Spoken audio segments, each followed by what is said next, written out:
Welcome to CSS Breakdown, book by book, where in season '06, episode '04, we crack open Norman Lowe's Mastering Modern British History to examine how a nation, plagued by rotten boroughs and a restricted franchise, wrestled with the question of who truly held power, culminating in the landmark Great Reform Act.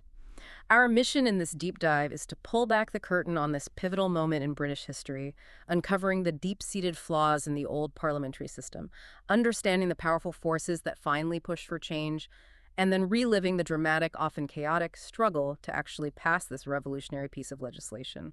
At its core, we're asking, when a country is changing rapidly, how does it decide to redefine who governs it? And that question of redefinition is absolutely critical because early 19th century Britain presented a fascinating paradox. Here was a nation undergoing an explosive industrial revolution, witnessing massive social and economic upheaval, yet its very governance structure seemed, well, stubbornly frozen in time. Frozen, right? For nearly a decade, from 1821 to 1830, there had been a notable lull in reform agitation, a period of relative calm and prosperity.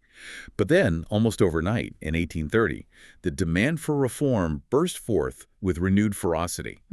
We'll explore why this act, after all the excitement and struggle, was surprisingly seen as an anticlimax by some, revealing the complex, often messy nature of historical change. Okay, let's unpack this. You mentioned the system felt stuck in the past. What exactly was so wrong with British Parliament before 1832? Our sources paint a very clear picture. It was profoundly out of date. Despite Britain's rapid industrialization, the levers of power remained firmly in the hands of landowners. The entire constituency system was an absolute mess, fundamentally failing to provide anything resembling fair representation.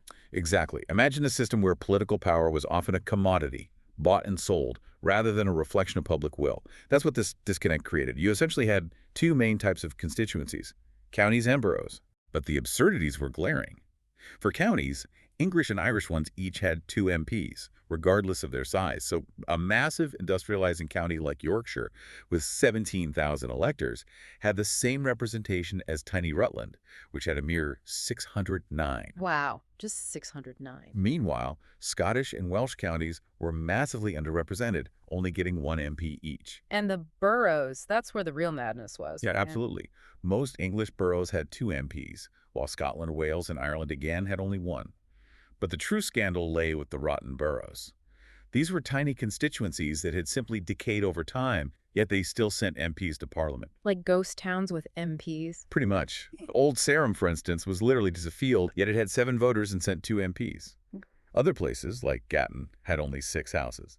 Some, like Dunwich, had literally fallen into the sea. Fallen into the sea, seriously? Seriously, 56 boroughs had fewer than 40 voters each, yet each held 2 parliamentary seats. So on one hand, you have these ghost towns sending representatives, and on the other, massive, booming industrial cities with no voice at all. Precisely. Cities like Birmingham, Manchester, Leeds, and Sheffield were exploding in population and economic might, yet they had no MPs because they hadn't been designated as boroughs centuries earlier. Because of some old map. Exactly. This meant the industrial heartlands of the Midlands and the North were drastically underrepresented.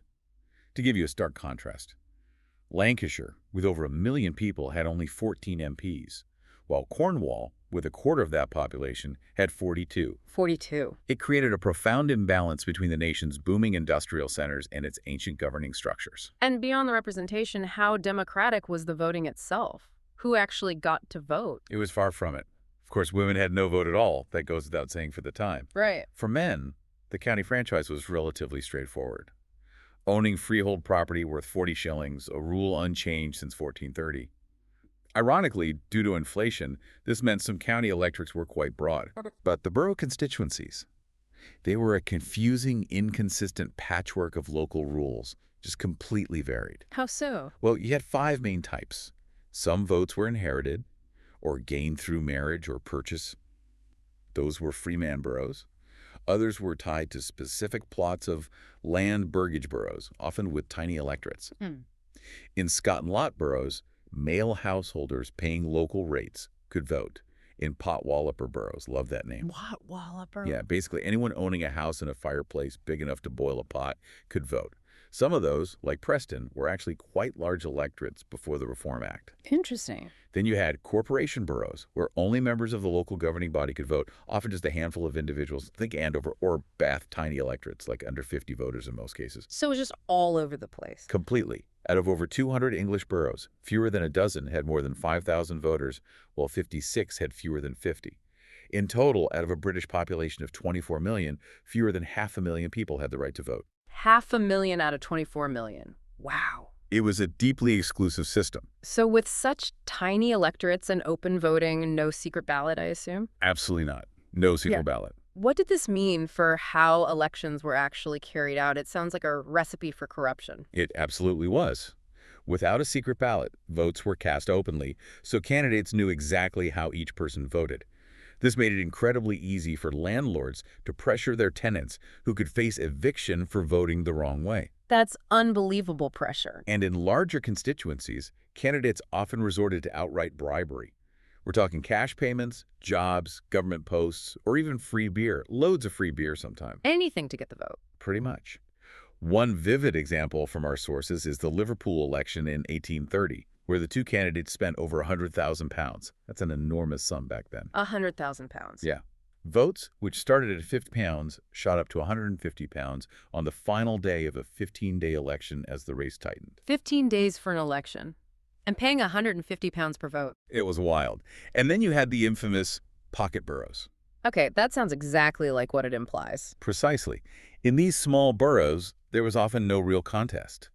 A local landowner would simply nominate their MP, and the handful of voters would approve the choice, usually incentivized by a few gifts. So the seat was literally in the landowner's pocket. Exactly. These were incredibly valuable assets for their owners, who could literally sell the nomination to the highest bidder. It meant a significant portion of Parliament was filled not by election, but by nomination, further highlighting that power was concentrated in the hands of a few wealthy individuals. So with a system that seems so deeply entrenched and frankly beneficial to those in power, what triggered the renewed demand for reform in 1829-30? You said it burst out afresh. Here's where it gets really interesting. Uh-huh. It wasn't just one thing, but a perfect storm of pressures converging. One major factor was the emergence of a powerful and prosperous, middle-class successful businessmen, manufacturers, bankers. While some were already in Parliament, they deeply resented the continued dominance of landowners. They wanted their share of the power. Exactly. They saw laws like the Corn Laws, which kept food prices artificially high to protect agricultural interests, as directly harming their industrial workers by increasing the cost of living. Meanwhile, they themselves paid duties on imported raw materials. They wanted fair representation, not necessarily full democracy, but enough to give them a significant stake. And Catholic emancipation played a part, too. That seems unrelated to parliamentary reform. It did, but indirectly. It's a bit complex. The passing of Catholic emancipation in 1829, which granted full civil rights to Catholics, completely fractured and weakened the Tory party. The Tories were the main opponents of reform. Generally, yes. They were the main bulwark against it. But here's the twist. Some hardline anti-reform Tories, known as the Ultras, were so furious with their own leader, the Duke of Wellington, for pushing emancipation through, Right. that they actually came out in favor of parliamentary reform. They hoped to reduce the very pocket boroughs Wellington had used to secure votes for emancipation, essentially using reform as a weapon against him. Wow. Politics makes strange bedfellows. Doesn't it just? It was a fascinating moment of political opportunism. And beyond the political machinations, there was widespread social unrest, wasn't there? Economic problems. Absolutely. A sudden economic slump hit both agriculture and industry, creating immense hardship and social unrest. In the rural South, we saw the infamous Swing Riots. Swing Riots. Yeah. Farm laborers protested abysmal wages and irregular work, often sparked by new threshing machines taking their jobs. They burned hayricks, smashed machinery, and sent threatening letters signed Captain Swing. A sort of mythical leader. Sort of, yeah. The Whig government's response under Home Secretary Lord Melbourne was harsh. Nearly 2,000 tried, 19 hanged, hundreds jailed and transported to Australia. That's brutal. It was. But this stark reality also convinced many Whigs that a moderate parliamentary reform was essential to avert a full-blown revolution. Keep the middle classes on side, you see. So a carrot and stick approach. Harsh repression, but also a recognition that change was needed. Precisely. And in the North, industrial strikes were breaking out. John Doherty formed a major cotton spinners union, and strikes against wage reduction swept through Manchester and Oldham. Tensions were high everywhere then. Definitely. There were ominous signs of revolutionary sentiment, with French tricolor flag symbols of revolution even displayed at the opening of the Liverpool-Manchester Railway. People were genuinely scared. And you also had thinkers pushing for change. Yes, long-standing advocates for radical reform, like Jeremy Bentham's philosophic radicals, who argued for things like annual elections and male suffrage, started to gain wider acceptance. And crucially, Thomas Atwood, a Birmingham banker, founded the Birmingham Political Union in 1830. What was that? It argued reform was the only cure for distress. This movement, uniting middle and working classes peacefully, swiftly spread nationwide, creating a powerful, unified voice for change. A national political union. So pressure from below and the middle uniting. Exactly. And then the ultimate external pressure. Revolutions across Europe. The French again. Yes, the French Revolution in July 1830, which saw King Charles X overthrown, invigorated reformers in Britain and sent shivers down the spines of the ruling classes. It made concessions seem a far safer option than outright resistance. Makes sense. Fear is a powerful motivator. And finally, a touch of royal luck, you could say. The death of the anti-reform George I and the accession of the more open William I in June 1830. A general election followed, and reform candidates did exceptionally well. So the tide was turning. It seemed so.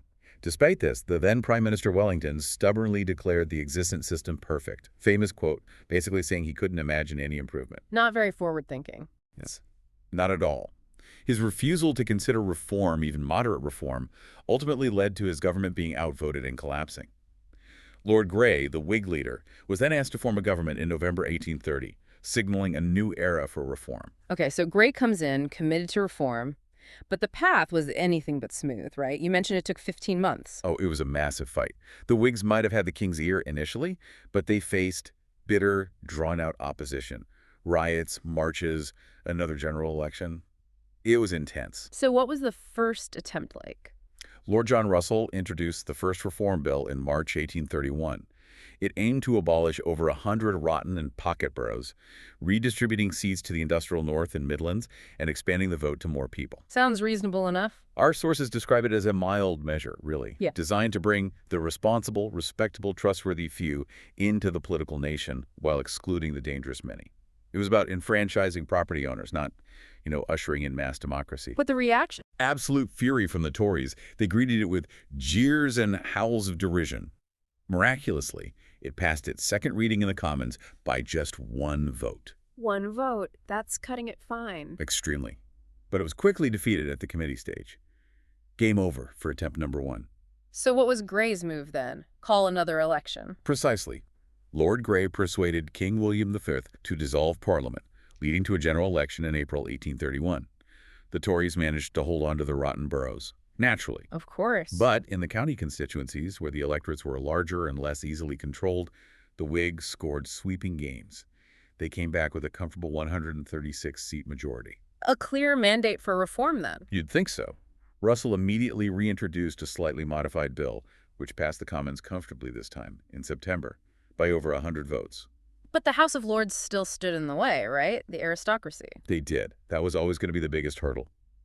After a grueling 5-night debate, the bill was famously defeated in the Lords by 41 votes, and crucially, 21 bishops voted against it. 21 bishops? Yes, that caused huge public anger, instant and explosive reaction.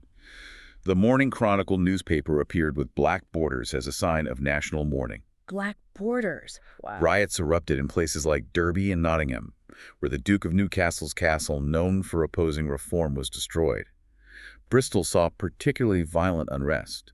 The bishop's palace burned, many public buildings set ablaze, and at least a dozen people killed before cavalry restored order. Things were getting really serious. Absolutely. While some protests, like Atwood's huge meeting in Birmingham, were orderly, drawing maybe 100,000 people, the scale of public outrage was undeniable. Peers and bishops who voted against the bill faced mob attacks. The Duke of Wellington even had his windows smashed. Wellington, the national hero. Even him. He famously responded by installing iron shutters on his London home. This raises an important question. Why such fierce opposition to what seems like common sense reform? It feels almost self-destructive for the establishment to resist so strongly. You're right, looking back it does. But the arguments against reform were very powerful to those who held power at the time. Firstly, many genuinely believed the existing system, however flawed it seems to us, had worked perfectly well in the past. The if it ain't broke, don't fix it argument. Exactly. It had produced stable government, Britain had won wars, achieved economic prosperity, why metal? Okay. What else? Oh, sheer self-interest, obviously. The rotten boroughs, for instance, were seen by party managers as useful for bringing promising up-and-coming young men into parliament, or providing safe seats for unpopular but necessary ministers. A way to manage talent, perhaps? Perhaps. And for the people who benefited directly from the system, those freemen or corporation members in the small boroughs, an extended franchise meant their lucrative bribes would be diluted or disappear entirely. They didn't want to lose that. Understandable from their perspective. A powerful argument also centered on property rights. Abolishing small boroughs was framed as an infringement on property, almost like taking someone's land without compensation. If the government could do that, what property was truly safe? A dangerous precedent, they feared. Precisely. And for the Tories, these nomination boroughs were also their power base. They provided the core of their MPs far more than the Whigs had. Losing them meant losing power. And the fear that this was just the first step down a slippery slope? That was perhaps the most significant fear underpinning everything else. Opponents genuinely believed that even these seemingly moderate changes would inevitably lead to demands for full democracy. Which they saw as chaos. Pretty much.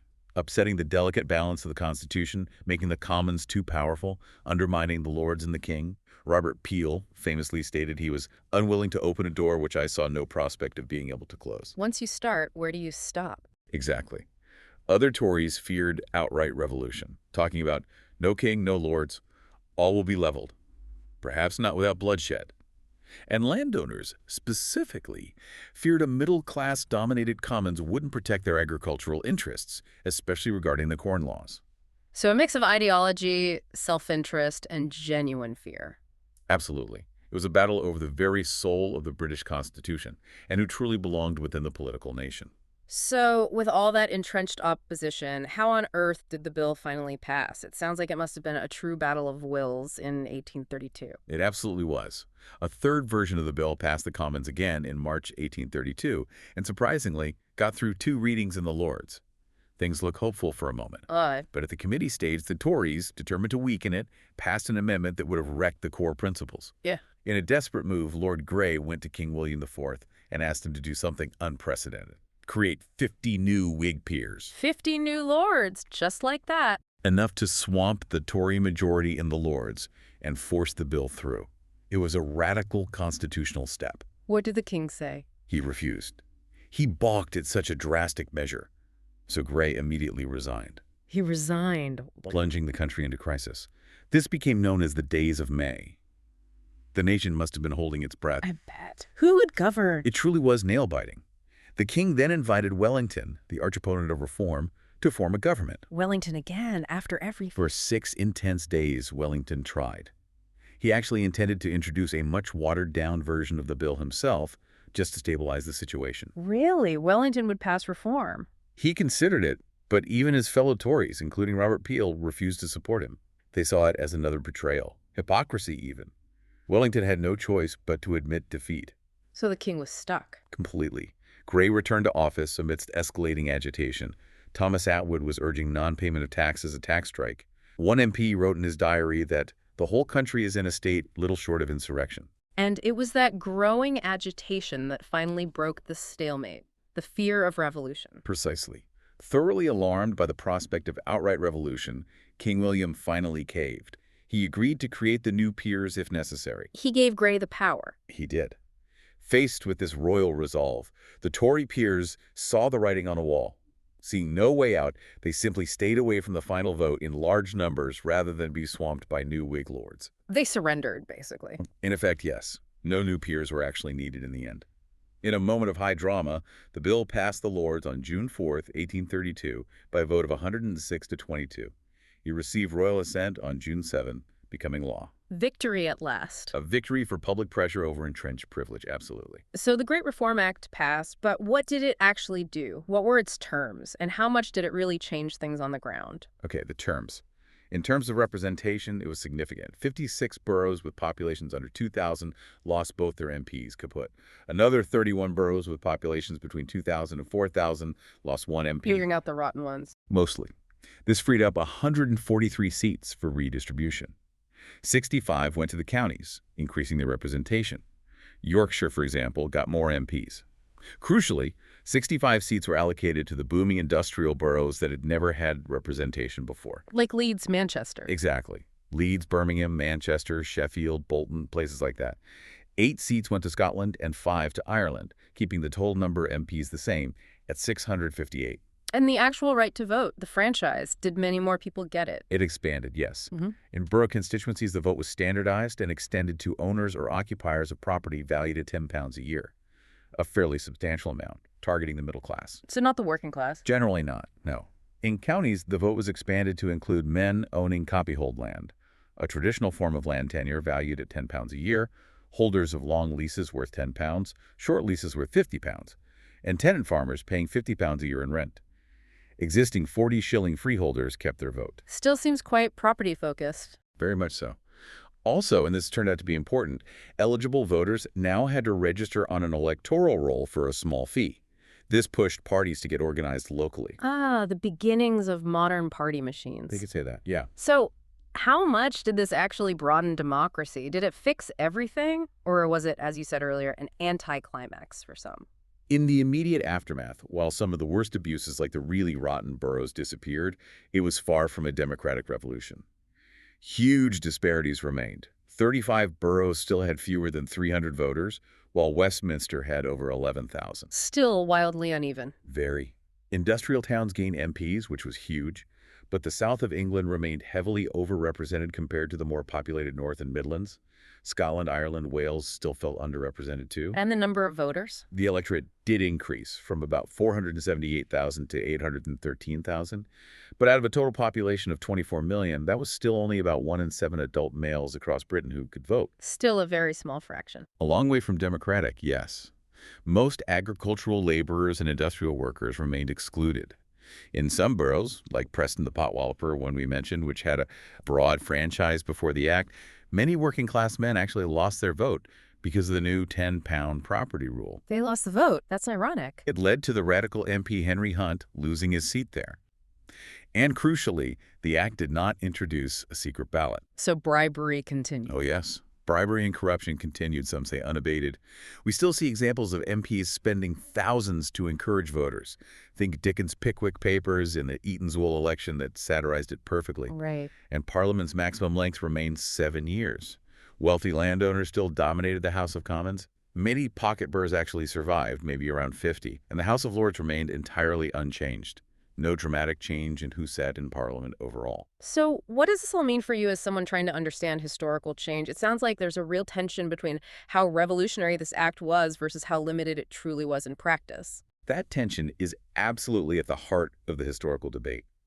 Victorian historians often saw it as this great turning point, completely shifting the balance of power from aristocracy to the middle class. The standard view, maybe? For a long time, yes.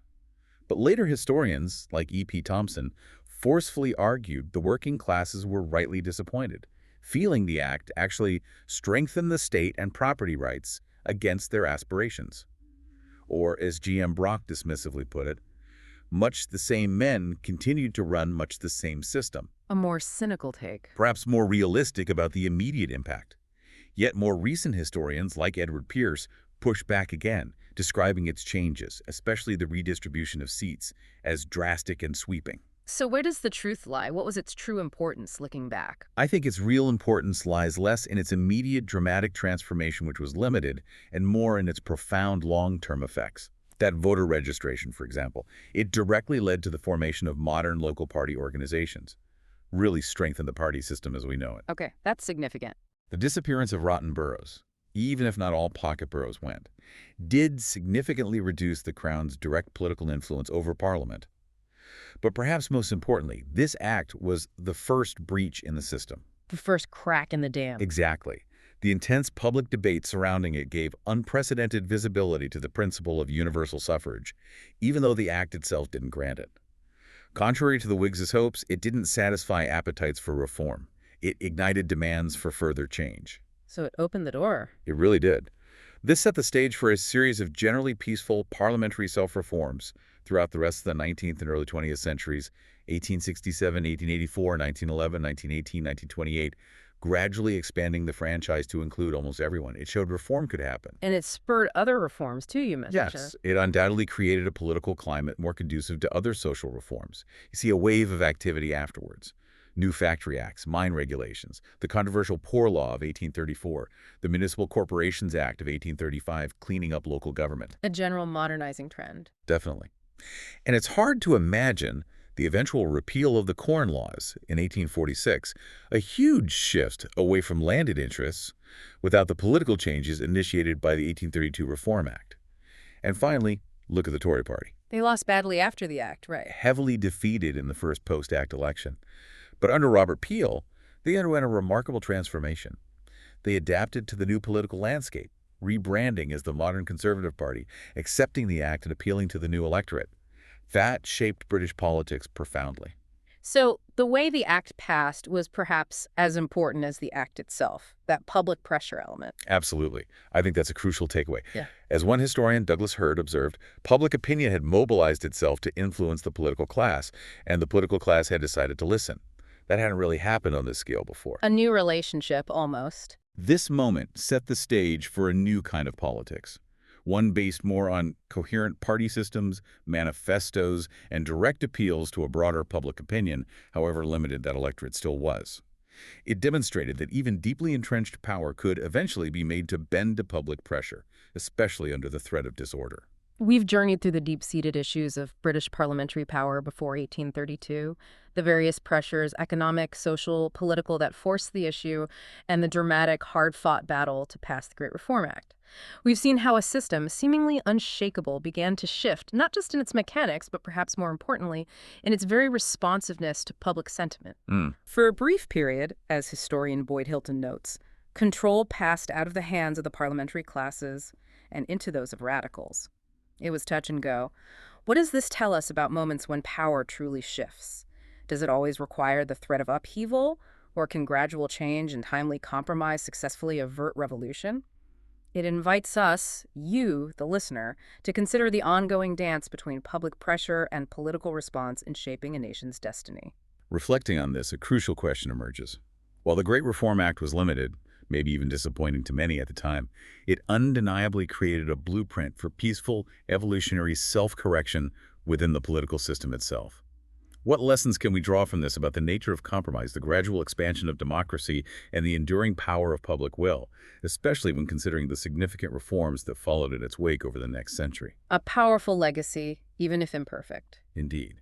Thank you for joining us in this deep dive into who really held power in 19th century Britain and how that began to change.